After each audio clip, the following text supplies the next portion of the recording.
Located just a little under an hour away from each other, SMU and TCU have Belgian brewery.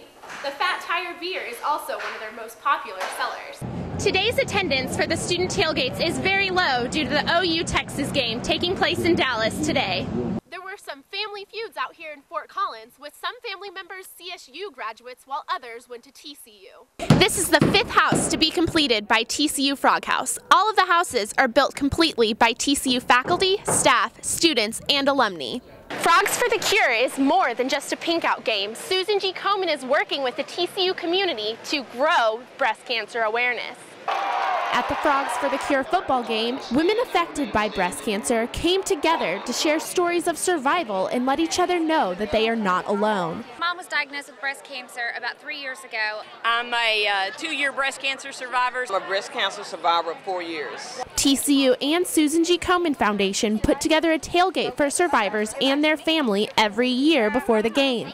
Survivor 10 is basically just to tell the survivors, keep fighting, way to go, good for you, and it's also more or less to get the awareness out. Many survivors said Frogs for the Cure is an emotional time because of the amount of support brought by the fans and the TCU community. You know what? It's a very emotional, cheerful moment. Everyone's sharing their stories, meeting new friends, and just spreading the word. The halftime show during the Frogs for the Cure event is dedicated to breast cancer survivors, and each fan at the game is able to see just a small representation of people that are affected by such a large disease. The first year, I had just finished chemo, so it was very, very emotional for me the first year, and I'm sure I'll cry a little bit when I go down there today. With the help of family and friends, breast cancer survivors have both courage and hope that a cure will soon be found. I don't want anybody to ever have to go through what I went through, and I hope that at some point we find a cure. Madison Pelletier, TCU News Now. The TCU men's basketball team is hoping to have a shot in this season's Mountain West Conference Championship by working its way up the conference ladder. I think what we're seeing is our team come together early here, and you know, we want to be a team that's obviously improving, but is competing for our conference championship. Last season, the Frogs ended with a 13-19 overall record and finished 7th in the Mountain West Conference. This year, the Frogs are ranked 7th in preseason polls for the Mountain West Conference. Christian is not looking back to past years, but looking forward to the Frogs' upcoming season. I'm excited about our team. I'm excited about what we can become, and you know, I think what we're seeing is our team come together early here. This year, the Frogs have 6 newcomers. Christian says the younger players have a tough job because they have to be patient and try to grasp the team's goals. You know, I learned a lot of stuff from them, from their mistakes and the good things that they do. When I do something wrong, they tell me, so I'm excited for this year. The experience of the older players plays a role in growing the younger players' attitude and athleticism. Us older guys are going to try to do our best we can to teach them and try to guide them in. With the new and experienced players combined, the basketball team is hoping that as they improve its record on the court, the fans will improve their record in the stands.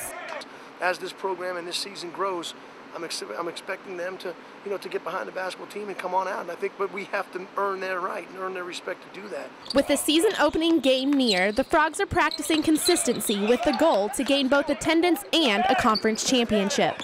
Madison Pelletier, TCU News Now.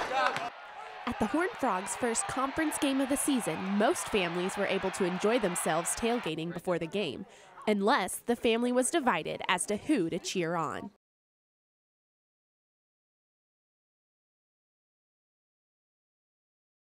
I feel torn because I also have a nephew who plays for CSU, so I kind of have to go both ways. The Tossig family is a split household. The husband is a CSU graduate, wife is a TCU graduate, and their daughter is a current Horned Frog. Normally, you know, it's all right until we play each other, and then we have fights over the kitchen table. The Tossig family wasn't the only divided group. One TCU alum says she seemed to be surrounded by Rams everywhere in her family.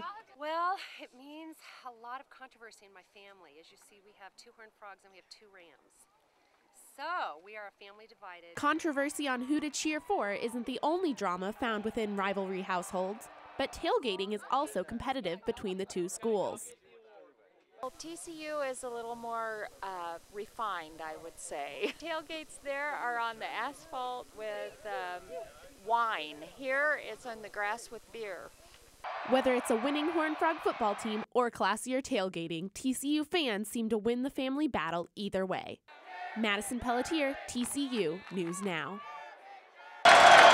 Since 1915, the TCU Horned Frogs have battled crosstown rivals, the SMU Mustangs, in football. TCU leads the series 43-39. The rivalry strengthened over the years, and eventually the TCU and SMU student bodies created a traveling trophy known as the Iron Skillet.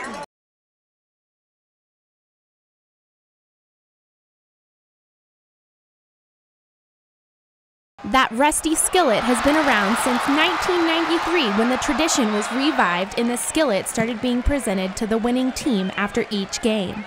Over the years, SMU and TCU students have taken the crosstown rivalry to the next level. Located just a little under an hour away from each other, SMU and TCU have been rivals for many years. An SMU organization fries frog legs every year before the game to get the students even more excited. We came up with the frog fry because we wanted to create a shirt for the TCU SMU game because SMU didn't have a rivalry shirt, and we came up with the slogan, Fry the Frogs, and from that we decided that we would like to have a cookout in which we could make fried frog legs. 95 years later, the rivalry is still strong and the Iron Skillet is getting even hotter. Madison Pelletier, TCU News Now.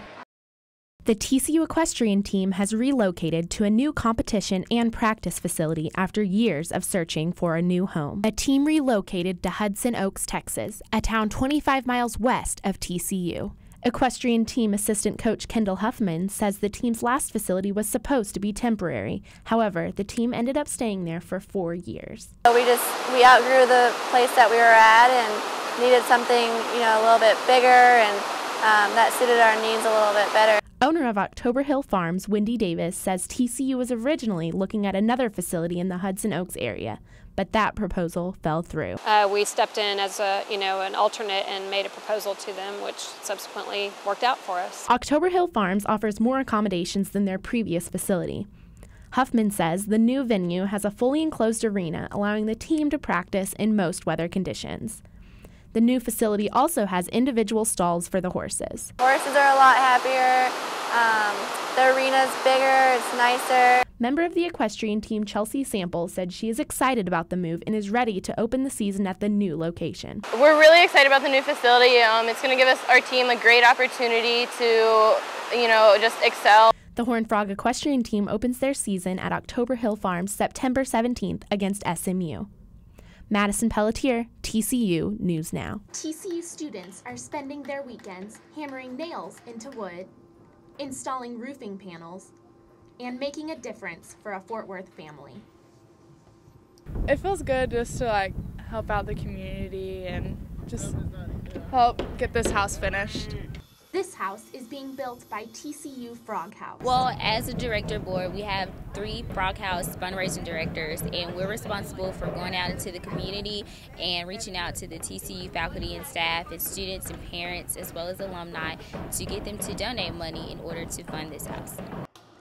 TCU Frog House is an affiliate of Habitat for Humanity. This is the 5th house to be completed by TCU Frog House. All of the houses are built completely by TCU faculty, staff, students, and alumni.